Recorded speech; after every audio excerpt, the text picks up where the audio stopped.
guys, it's Christy from Retail Bliss. I'm here with this week's vlog, which is all about how to make more money for your store by making it easier for customers to shop with you. So let's get started. So if you've started to read the vlog, you know there's a couple of things I'm going to talk about today. Number one is the importance of conversion rate. So if you're new to e-commerce and you don't know what a conversion rate is, that's totally cool. There's a couple of easy ways to calculate it. If you already have an online store running, you probably have a dashboard. If you're with Shopify, they actually auto-calculate it for you, so you can check it out on your front page when you log into your store. It's probably on the right-hand side under Online Store. It'll actually show you the cart conversion rate to checkout, but we're going to be talking about the checkout conversion rate. You can also go into your Google Analytics if you have your goals set up properly in there. If not, we can do a little vlog about that later on, how to set those up, because it's pretty simple. And there's also some great videos on YouTube about that. But this quick and easy way to calculate your conversion rate is just to take a specific time period, let's say the last 90 days, and take the number of orders that you've received and divide it by the number of unique visitors to your store and multiply it by 100. So this is typically a percentage, and generally in most stores, and definitely most new stores, this is somewhere between 1 to 4%. Typically, I've worked with actually larger organizations, like very, very large organizations, where their conversion rates are 1%. It really depends on the structure of your site. So if you are an online-only site, you'll typically have a higher conversion rate. And also, like what I've seen working in the past with like retailers who have actual stores, sometimes that site's used as a browsing tool, so they will have a lower conversion rate because people are actually browsing and then going to the store to purchase. So there's different rates, but I can generally say it's between 1 to 4% is where you want to be, ideally as a startup. Conversion rate really matters because this is based on traffic that's already coming to your site. You've already done the effort and the work to put in to get customers to your site, and so it's really important that you focus on converting them to buyers. And you know, even a small percentage improvement in this can result in, depending on your traffic, hundreds, maybe even thousands of dollars in improvement. So let's get started and talk about the free printable that I've created for you guys today and why I created it and how this can be used to improve your business. So I know a lot of people out there, if you're a conversion rate expert or maybe you've been in this business for 10 years, you may have other ways of doing this, so totally understand, but this is just my simple way of doing it for people who are newer to the game and really don't have the resources to invest into doing a full-scale Google Analytics funnel or flow analysis. Generally, you know, when you land on a site, it's important to make it easier for customers to shop with you. And what do I mean by that? Well, a lot of us unknowingly put barriers to our customers to getting them to shop. And how I started thinking of this is going to sound really random, but I used to be a hockey player growing up, and I played in super competitive hockey. And I was actually a defenseman, and then I played goal. So my number one goal was to keep the puck out of the net. And I was actually dreaming about conversion rates the other day, and I thought about this exercise, and I thought it'd be kind of like how when you're a player and you start with a puck in your own end, and you're kind of, you know, that's that person coming to your website and they have the puck and they're basically trying to skate to the cart to check out. And as an online store, unfortunately, we inevitably put barriers in the way of that customer, be it not being transparent with our ship costs, not providing sizing information, not making it accessible to figure out how to return or exchange or what the policy is.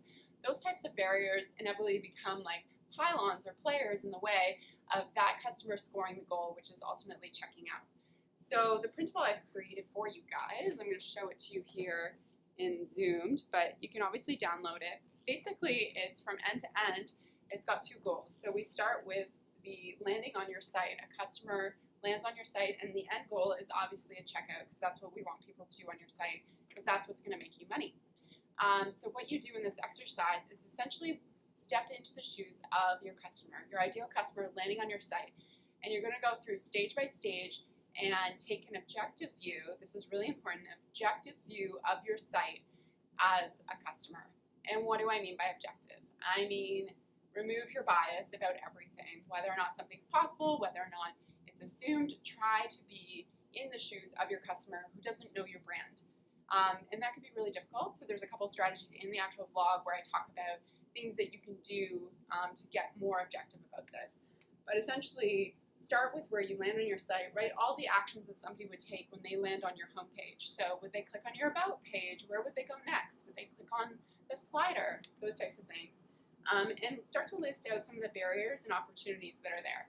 So an example of a barrier, let's say I've got start land on your site. The next one I put here is the stages on About Us. So generally I see a lot of people on our site going from, because they don't know us, so they go on my encircle.co site and they go from homepage to About Us because they want to learn more about us. So people are going to read obviously about you and stuff like that. But a lot of people, what they do on their About page is there's no click-off points. So they rely on the customer to go back up to the navigation and click on shop or something else.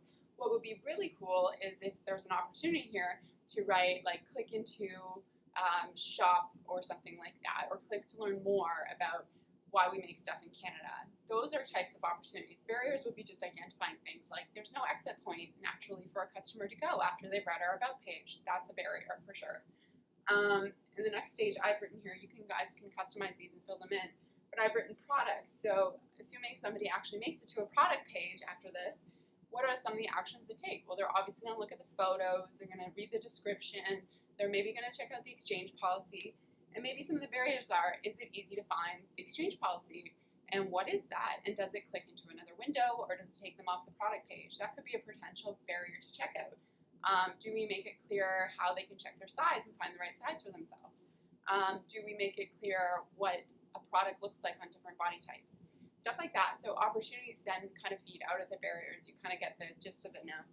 So the way I set it up is policies. Like typically somebody will come off a product page and go on to our shipping policies because they want to know about returns and all that kind of jazz.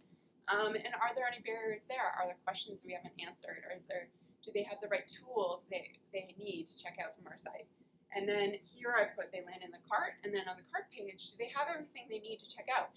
One big thing you need to think about is when people are checking out of a website, hidden and unsuspected costs such as shipping are number one reason for cart abandonment. So are you making those policies transparent and clear as possible?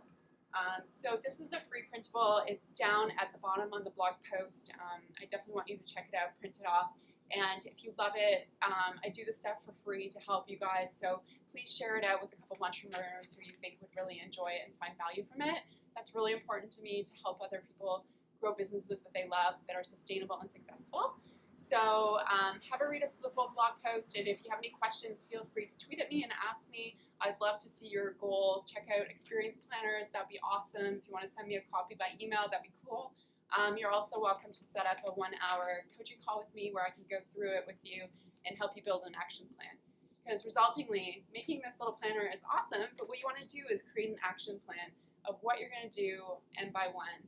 And start with the quick wins. So if it's really easy to install an application, for example, on your cart that shows how much they have left to spend to get free shipping, then do that.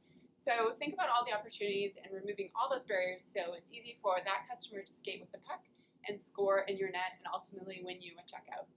Good luck, guys, and hope you enjoyed this video, and we'll talk to you soon. Take care. Bye.